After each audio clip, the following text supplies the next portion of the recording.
ఈ రోజుల్లో క్యాన్సర్ అనే పేరు వినంగానే భయపడిపోతూ ఉంటాము. కానీ ఏమవుతుందంటే రోజు రోజుకి ప్రతి ఒక్క ఇంట్లో క్యాన్సర్ ఎఫెక్ట్ అనేది ఉంటుందండి. ఏదో ఒక స్టేజ్ లో అనేది ఎఫెక్ట్ అవుతున్నారు జనాలు వాళ్ళ ఇంట్లో. సో రానున్న రోజుల్లో ఇంకా క్యాన్సర్ రేట్ ఇంకా పెరిగే అవకాశాలు ఎక్కువ ఉన్నాయని చెప్తున్నారు WHO. అయితే క్యాన్సర్ కి ఎటువంటి ట్రీట్మెంట్స్ ఉన్నాయి మన దగ్గర?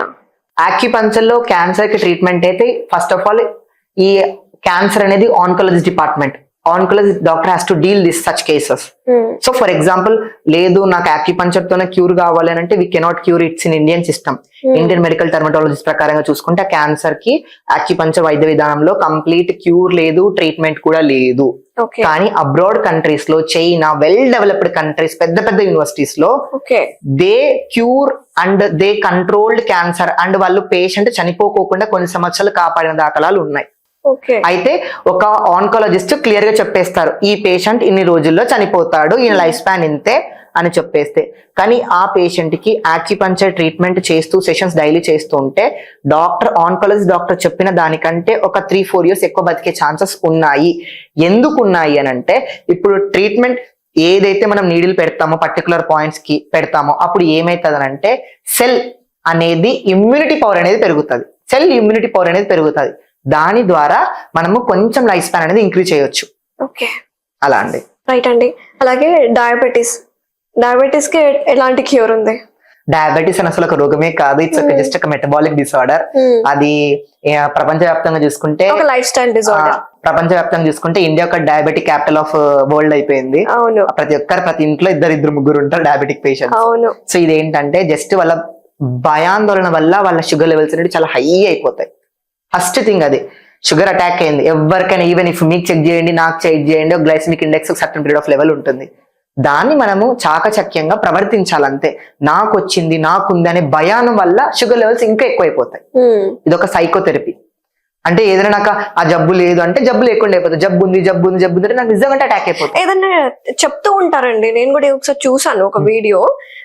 డయాబెటీస్ ఉన్న వాళ్ళు రోజు ఇక్కడ ప్రెస్ చేసుకొని సమ్ అదర్ ఏదో పాయింట్ చెప్తారు కదా, ఆ పాయింట్ ఏంటి?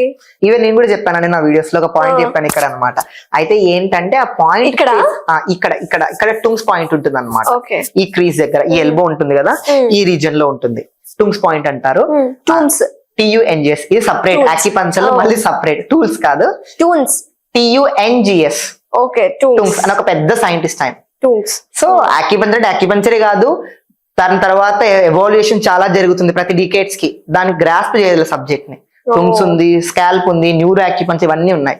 సో మీరు అన్నట్లు డయాబెటీస్ కి ఎందుకు పాయింట్స్ చెప్తామంటే చేతిలో ఏ ట్రీట్మెంట్ అయినా చేతిలో చేసేదాన్ని, చేతిలో నీడిల్స్ పెట్టేదాన్ని, దాన్ని సుజాక్ థెరపీ అంటారు. దాన్ని ఆక్యుపంక్చర్ అనదు, సుజాక్ థెరపీ అంటారు. దాన్ని డాక్టర్ పార్క్ హో జో అనే పర్సన్ ఐడెంటిఫై చేశారనమాట, సౌత్ కొరియా డాక్టర్. అయితే ఏ రోగమైనా కూడా మన చేతుల్లోనే ఆరోగ్యం ఉంది అని మన పెద్దల సామెతలు చెప్పారు. మన కాళ్ళు చేతులు చూసుకుంటే every organ will be present here. ఆ పాయింట్ దగ్గర ప్రెస్ చేస్తే తగ్గుతుంది అంటారు. కానీ అది ఆక్యుపంక్చర్ కి కాదు, అది ఆక్యుపంక్చర్ అండ్ ట్రెడిషనల్ మెడిసిన్ అయితే కాదు.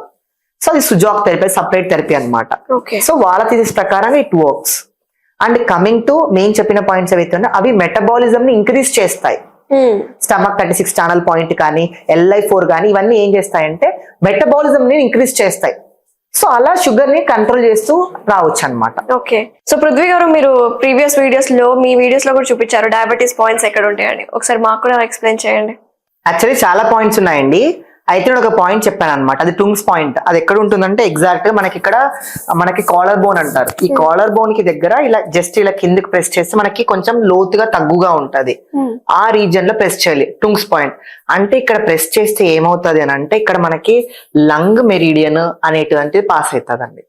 సో ఇది ప్రెస్ చేస్తే లంగ్ దేనికి సంబంధించిన రెస్పిరేషన్ కి పనికి వస్తుంది. ఎప్పుడైతే మనం బ్రీతింగ్ కరెక్ట్ గా జరుగుతుందో ఆక్సిజన్ లెవెల్స్ అనేటివి ఇంక్రీజ్ అవుతాయి అండ్ కార్బన్ డైఆక్సైడ్ కానీ ఎవ్రీథింగ్ వర్క్స్ పర్ఫెక్ట్లీ. అవునా కదా? ఇప్పుడు అప్పుడు కాలంలో ఎందుకు అంత చాలా సంవత్సరాలు బతికే వాళ్ళంటే వాళ్ళ బ్రెత్ పైన వర్క్ చేసేవాళ్ళు. కేరళలో ఎందుకు ఎన్ని సంవత్సరాలు ఉంటారంటే వాళ్ళ బ్రీతింగ్ ప్రాసెస్ చాలా కరెక్ట్ ఉంటుంది. ఎప్పుడైతే ఈ పాయింట్ ప్రెస్ చేస్తామో లంగ్స్ పైన చూపిస్తుంది అనమాట, లంగ్స్, లార్జ్ ఇంటెస్టైన్ పైన. సో ఆ పాయింట్ అనేది మెటబాలిజం ఇంక్రీజ్ చేస్తుంది. షుగర్ మనం మీకు ఒక చిన్న కామన్ ఎగ్జాంపుల్ చెప్తా, ఒక లాజిక్. చెప్పండి. ఆ లాజిక్ ఏంటంటే ఇప్పుడు మనం ఏదైనా ఫంక్షన్ గానీ పార్టీకి గానీ పెళ్లికి గానీ వెళ్ళినప్పుడు అక్కడ గులాబ్ జామ్ గానీ రసగుల్లా గానీ అన్ని ఉంటాయి, అసలు తింటే అబ్బా అనిపిస్తది. కానీ ఒక 2-3 స్వీట్లు తినే లోపు మనకి ఏమైతే ఎగుటు వచ్చేస్తుంది, కళ్ళు తిరిగినట్లు మబ్బు తిరిగినట్లు వస్తుంది. ఎందుకు గెస్ చేయగలిగారా? మీ దగ్గర ఆన్సర్ ఉందో చెప్తారా? Can you tell? చెప్తాను. ఎందుకు మరి ఏమనిపిస్తుంది మనకి? ఎందుకు కళ్ళు తిరిగినట్టు అనిపిస్తాయి, మబ్బు ఎందుకు వస్తుంది? అంటే బ్లడ్ షుగర్ లెవెల్స్ అని ఎక్కువైపోతాయండి కదా, స్టమక్ ఫుల్ ఉంటది. అంటే మనం ఒక 2-3 అనే ఫీలింగ్ వస్తుంది. 2-3 స్వీట్స్ తినే లోపు ఖచ్చితంగా థర్డ్ స్వీట్ తిన్నామన్నా కూడా మన బ్రెయిన్ వద్దు ఇంకా చాలు, అక్కడే కొంచెం మబ్బు అన్నట్టు ఫీలింగ్ వస్తుంది. ఎందుకంటే ఆల్రెడీ మన బాడీలో గ్లూకోజ్ గ్లైసెమిక్ ఇండెక్స్ ఉంటది.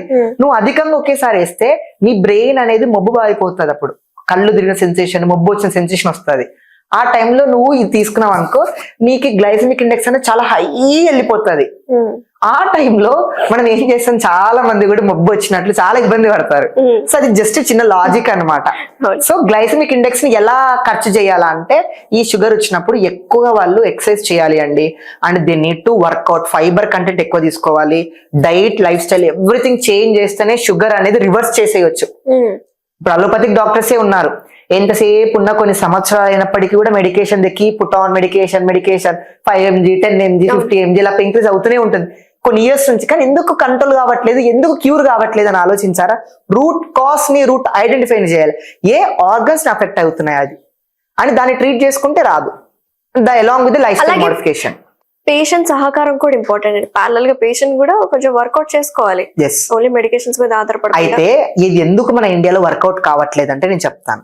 ఇండియాలో యాక్యుపంక్చర్ వైద్య విధానం ఎందుకు వర్కౌట్ అవ్వలేదు అంటే, మన ఇండియన్ వ్యవస్థ అనేది అలోపతిక్ అనేది ఒక టాప్ పొజిషన్ లో ఉంది. ఏ జబ్బుకైనా ఒక టాబ్లెట్ వేసుకుంటే తగ్గిపోతుంది కదా అనేది ఉంది అందరికి. అంతసేపు మేము ట్రీట్మెంట్ వెళ్ళాలా, అన్ని నీడిల్స్ పెట్టించుకోవాలా అనే ఒక భ్రాంతి అయితే అందరికీ ఉంది. దీని వల్ల పేషెంట్ అనేది ఫ్లో తగ్గిపోతుంది అండ్ దీనిపైన అవగాహన లేదు. అది అబ్రాడ్ కంట్రీస్ లోకి వెళ్ళండి, ఒక్క సెషన్ నీకు 10-15 వేలు ఉంటుంది అక్కడ కంట్రీలో, అబ్రాడ్ కంట్రీస్ లో. డీటాక్స్, రిజువినేషన్ మెథడ్ గానీ ఇవన్నీ ఉంటాయండి. ఇన్ని సెషన్స్ తీసుకుంటే ఒక సెషన్ ఎక్స్ట్రా. వాళ్ళ రీట్రీట్ ప్రోగ్రామ్స్ చూస్తుంటాను అబ్రాడ్ కంట్రీస్ లో. ఒక session they cost around 6,000 to 7,000. ఇక్కడ మనకు 300 ఇవ్వడానికి, అది మన ఇండియన్స్ ఒక 300-400 ఇవ్వడానికి ఆలోచిస్తారు. అలా ఉంది మన వైద్య విధానం. అంటే మన వైద్య విధానాన్ని మనమే ఓన్లీ సెషన్ కి మళ్ళీ మెడిసిన్ సెపరేట్ కాస్ట్ ఉంటది కదా. సో ఆక్యుపంచర్ కానీ ఆక్యుపంచర్ కి మళ్ళీ సపరేట్ ఉంటుంది. ఇలా సపరేట్ ఫంక్షనల్ మెడిసిన్ అనేది కొంతమంది టాప్ MBBS డాక్టర్లు కూడా చేస్తున్నారండి. కరెక్ట్ అండి, ఫంక్షనల్ మెడిసిన్. ఎందుకంటే చాలా మంది బాగా అబ్జర్వ్ చేయండి, ఒక సర్టన్ ఏజ్ వచ్చిన తర్వాత సీనియర్ డాక్టర్స్ వాళ్ళకి తెలిసిపోతుంది అలోపతిక్ లో కొన్ని రోగాలు తగ్గించలేము అని వాళ్ళకి ఒక నాలెడ్జ్ వస్తుంది. రైట్. అయితే మనం పేషెంట్లకి నిజాయితీ చేయాలి అన్నప్పుడు వాళ్ళు ఫంక్షనల్ మెడిసిన్ వైపు వస్తారు. చాలా మంది ఉన్నారండి ఆల్టర్నేట్ మెడిసిన్స్ చదివిన వాళ్ళు. చాలా.